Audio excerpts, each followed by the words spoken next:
Welcome to Faith and Freedom. For the next few minutes, we hope to inform, inspire, and encourage you as we discuss legal victories and challenges to your fundamental freedom and religious liberties. Faith and Freedom comes to you from Liberty Counsel, a civil liberties education and legal defense organization. Join us now as Matt Staver, founder and chairman of Liberty Counsel, explains the latest legal issues all across this country. In the courtrooms of America, Liberty Counsel is winning the battle for your constitutional freedom. Governor Chris Christie has signed into law a bill in New Jersey that will harm children, and frankly, I think he's closed the door to his future political aspirations for the White House. I am Matt Staver, founder and chairman of Liberty Counsel. Joining me is Matt Barber, vice president of Liberty Counsel Action. Matt, in one stroke of the pen, Governor Chris Christie harms children, shows his arrogance and ignorance, and I think closes his opportunity to ever run for office. He will need social conservatives and others to be able to win any presidential election, and he has just signed them away with this bill that he signed in New Jersey that bans change therapy. Well, Chris Christie, over the years, has endeared himself to a lot of people with his kind of spunky attitude and his particularly his handling of the liberal mainstream media. He's kind of a bold, arrogant fella, and he is kind of like a bull in a china shop. He's also a rhino, a Republican in name only. There's even speculation that he may be thinking about switching over to the Democratic Party, but his true colors have now come through with siding with a radical homosexual activist lobby, a postmodern fringe of the left wing that wants to attack children, targeting children who have unwanted same-sex attraction and saying you are riddled for life with those same-sex attractions and the negative physical and mental and emotional consequences that come along with the behaviors associated with those attractions. People seeking help, seeking freedom from homosexuality, many people who have found freedom from homosexuality. Chris Christie, by signing this law, has just shackled them and enslaved them to this homosexual lifestyle. Well, and here's what the law does. It says that someone who has same-sex sexual attractions, which are your feelings, behavior, which is your activity, or identity, how you want to view yourself, any one of those three, you cannot, as a counselor, counsel some minor to change or reduce those or eliminate those, even though that's what the minor and the parents want. So you've got a minor coming to you. They may have been molested by the likes of a Jerry Sandusky or someone else, and they are now starting to experience these unwanted same-sex sexual attractions. They don't want to act on them, and they're a Christian, and they believe that the scriptures say, and common knowledge would suggest and declare that homosexuality is not normal. It's wrong. And now they come to the counselor. The counselor cannot help that client reach that goal. The counselor can only affirm those attractions as good, natural, and normal. Chris Christie has just come into every counseling room in New Jersey, and he's sitting there by virtue of signing this law, telling the counselor, all you can say is that homosexuality is good and normal. You can't tell that person that they can change even though that's what they want. It has ignored all of the people in New Jersey and around the country who have changed and are no longer engaging in homosexual practices or no longer have the homosexual attractions. Well, and the pretext, the excuse that Chris Christie gave for this is just rooted in snake oil and junk science. He cites the APA as having determined that change therapy is harmful. They made no such determination specifically for minors, as we talked about yesterday. They admit that there's zero research to indicate that it does any harm whatsoever to minors, that there are some anecdotal adults, now homosexual activists, who claim to have been hurt and had suicidal thoughts and so forth based on this, but that there is no evidence. Well, here is the real evidence, the scientific evidence. Researchers with the Centers for Disease Control and Prevention have found that as men who have sex with men or who identify as gay are 3 times as likely to have been sexually molested by the likes of a Jerry Sandusky.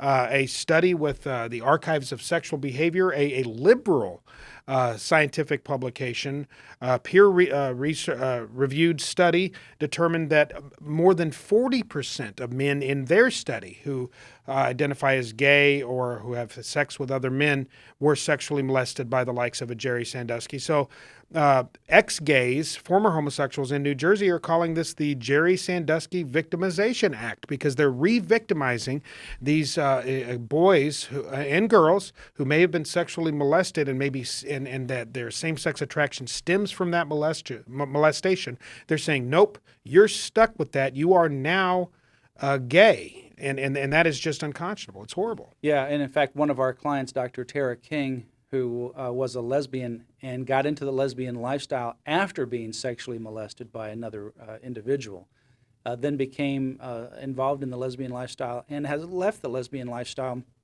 She is a Christian now, and she received counseling, and she is no longer a lesbian, no longer identifies as a lesbian, and she helps other people who are going through the same struggle. Now, when someone comes into her office, her personal experience, knowing that it is possible to change, this is not something that she's read in a textbook, she has changed. And so someone comes into her office with a very similar story to hers. Under this law, what is she supposed to tell them? The lies that she was told. And what she was told is, oh, you're always going to be a lesbian, you're never going to change. Well, that was not true, and that's not what she wanted. But under this law, she's going to have to tell that girl that comes in with the same history that she has experienced and the experience that she knows she can be free from.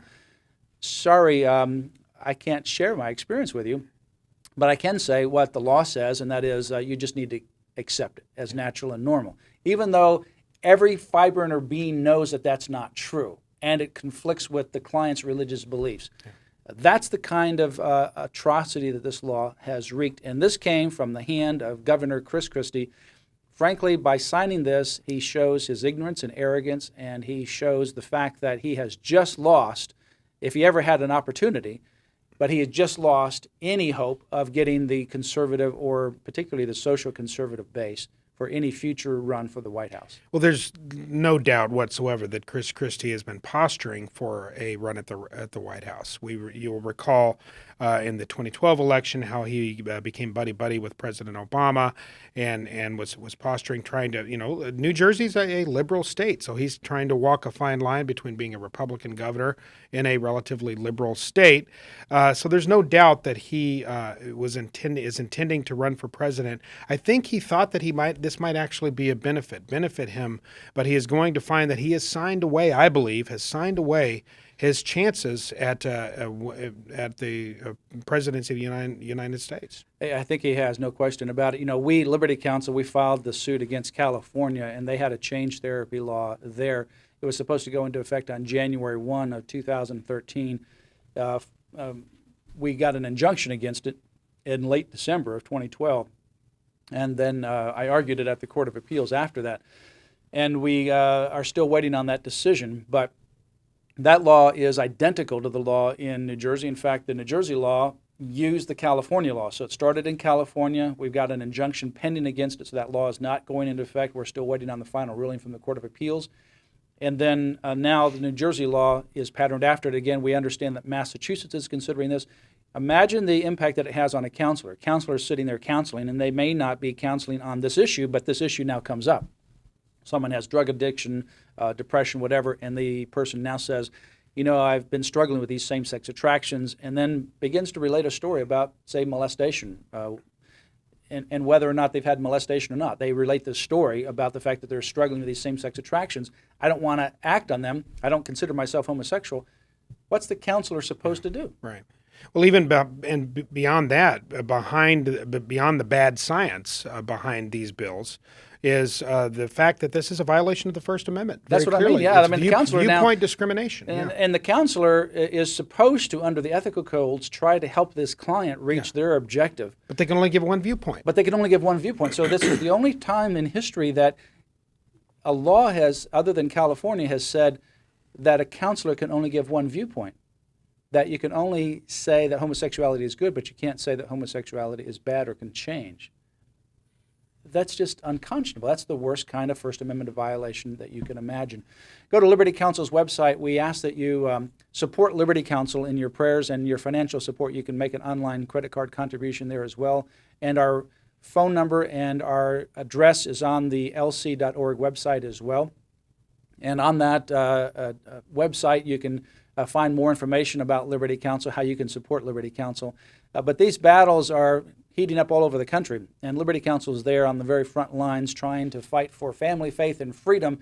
And we have a great track record, but we can't win if we don't show up, and we can't show up if you don't stand with us and support us. Thank you for your prayers and your financial support. Go to lc.org. You can ask for the Patriots Handbook series and also order the book by David Barton, Original Intent. It is a book regarding the founding of this country and the original intent and purpose of these founding documents. You have been listening to Faith and Freedom with Liberty Counsel. We hope that we have motivated you to stand up for your faith, family, and freedom. We can accomplish a lot when we work together. Get informed and get involved today. Sign up for our free monthly newsletter, The Liberator. We will send it out to you free of charge. Stay informed with our Liberty Alert email updates. Just click on the website at www.lc.org or call us at 1-800-671-1776. Tune in next time to learn more about your rights right here on Faith and Freedom.